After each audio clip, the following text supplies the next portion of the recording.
Welcome to the Jill on Money Show. It is Thursday, February 29th. It is leap year, so we have a 29th. It must be weird to be born on the 29th, but I guess if you were born on the 29th, you have to decide whether you're going to do the 28th as your birthday or March 1st as your birthday, depending on the year.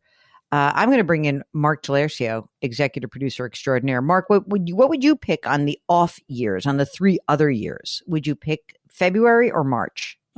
Being the diplomat that I am, I would probably go back and forth.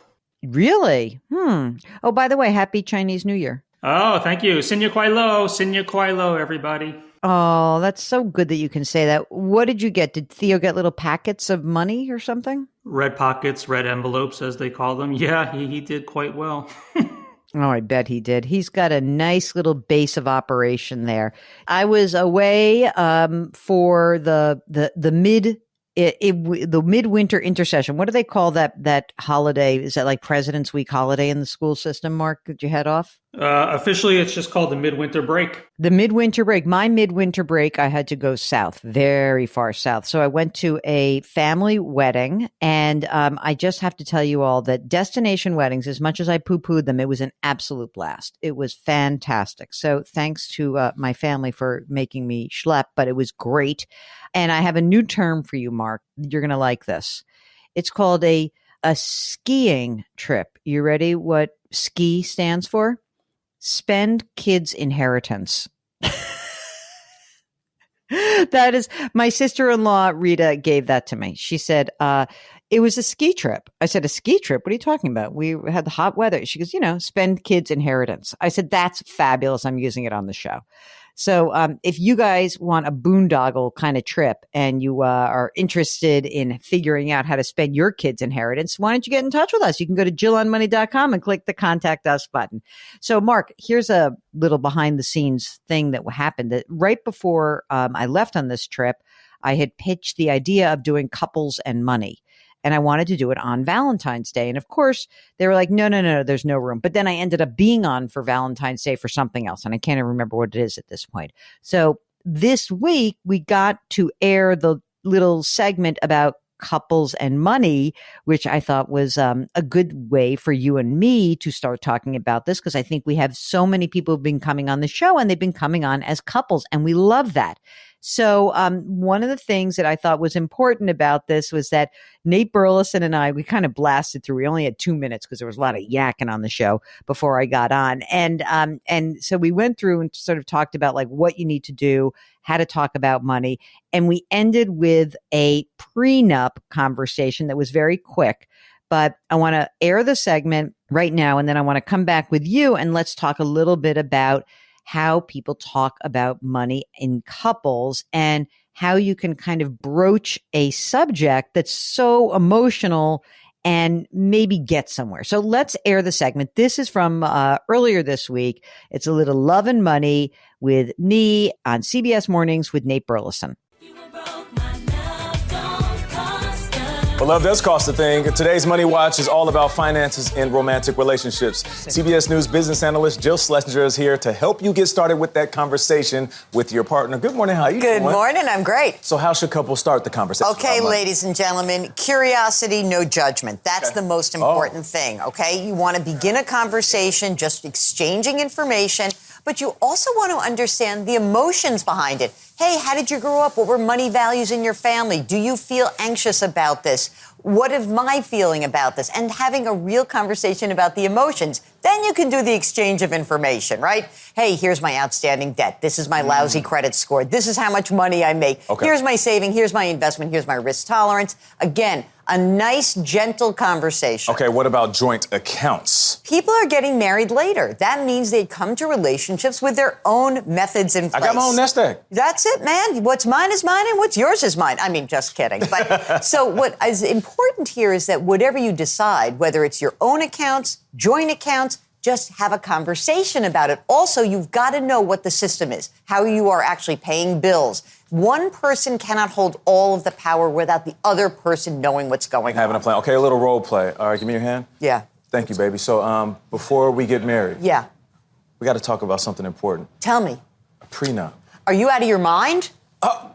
Okay, wait a second. Prenups are way more That's common. the worst nightmare for people that want to bring it up. Okay, if you want to bring it up, again, timing is important. But also, you'd say, hey, what would happen if this doesn't work out? How do we both protect ourselves? We bring someone in. If you get pushback, then don't worry about it. You can bring it up again. But if you have a significant difference between the two of you, that's when a prenup might actually be worth it.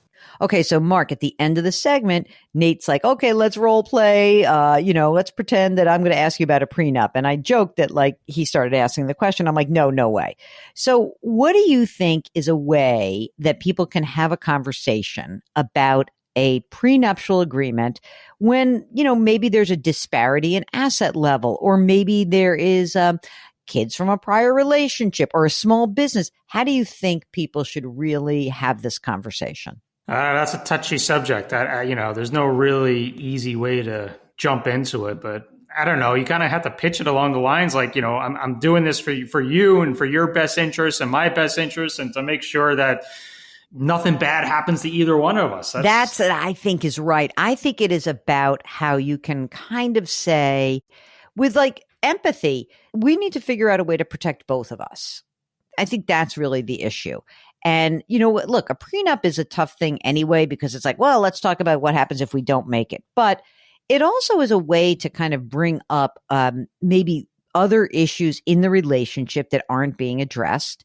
And I think that it also is important if somehow or other you are in a relationship and you just can't talk about money, and this is a topic you can't talk about, it may show you that there's another issue lurking. So I'm not saying you have to get these things, but at least having these conversations they're very important. But I also think that maybe what we've been hearing from people is that even when you are not married, that you might need some agreement or estate documents that start to talk about these things. Remember that woman who called up and she was living with a boyfriend. He owned the home, and he's like, I only wanted my name because he had a terrible divorce previously. But then she's living there. And what happens if he drops dead? So sometimes these agreements can also help protect people in the event that you're actually not married. And I think that can be very important with a real estate transaction and as part of general estate planning. I also think that when you're having these conversations with someone who's a partner or a legal spouse, it does really bring up the idea that having a financial plan can really air a lot of these issues. And it's one of the reasons why I think it is so important that you at least sit down where you delineate and you prioritize your goals, and you really start talking about your life cycle events. Maybe it's how you're going to prepare financially to have children. Maybe it's how you're going to save for a house. Maybe it's about the proper amount of life insurance to carry. But having some sort of game plan down on paper, which you can review annually, is awesome. And there are a lot of places where you can do it yourself. But if you want to work with a professional, yes, a certified financial planner can be that person, that unbiased person who's a fiduciary, puts your interests first. I think so many of these issues that are thorny and emotional, it is helpful to go through them when you have somebody who is essentially this third unbiased party. And, I think otherwise that having these conversations, they just make sense. And I feel very strongly that if we have more of these open conversations, we can alleviate some of the stress that some of you feel in those relationships. Mark has no money issues with his spouse. I know that. No, we don't. We're pretty good. We're on the same page. I mean, I think it helps. We're both kind of numbers people. I love numbers and got my CFP, and she has her CPA. So we're both very much aligned. But even though we're on the same page in that regard, she doesn't need to, nor does she want to hear me talking about it every day. So I would say once a year, we kind of do like a deep dive. And even then, it's not that deep. She kind of just leaves it to me. And if I have to loop her in, I will. If you have to have her do some real calculations and strategic thinking, then she gets that. She needs to bust out the Excel spreadsheet. There she goes. And she can make but wait a second. Is she better with an Excel spreadsheet or a PowerPoint? It's the PowerPoint that I'm always impressed with. No, Excel. These like ridiculously long formulas that she does in Excel. I don't even know where to begin how to do that. Is there any way that I can use that in my life? I don't think so. That's what you call modeling, Jill, modeling. Oh, yes. I want to model my life. All right. Well, listen, it's all good. Hey, if you're a couple and you're having a tough time talking to one another, or maybe you're thinking about the fact that you have been together for a long time, but you're not going to be married and you don't want to know, and you want to know how to address some of the issues that are usually addressed with marriage because it's a legal union, then give us a holler. Go to our website, JillOnMoney.com, click the Contact Us button, and let us know if you would be willing to come on the air. Don't forget to sign up for the free weekly newsletter. We're going to do a little redesign of that newsletter. Mark and I were just talking about that. And subscribe to Jill on Money Live. I'm so excited. Oh, my God, Mark. I cannot wait till we have Cal Newport on. It's going to be great. I'm really looking forward to it. Cal's new book is called Slow Productivity, The Lost Art of Accomplishment Without Burnout. And he is such a great writer, and I'm so excited to have him. But you can only have that conversation with us and with Cal by joining Jill on Money Live. $35 gives you access to not just the Cal Newport webinar, but the previous webinars we've done, as well as the next 3 after Cal.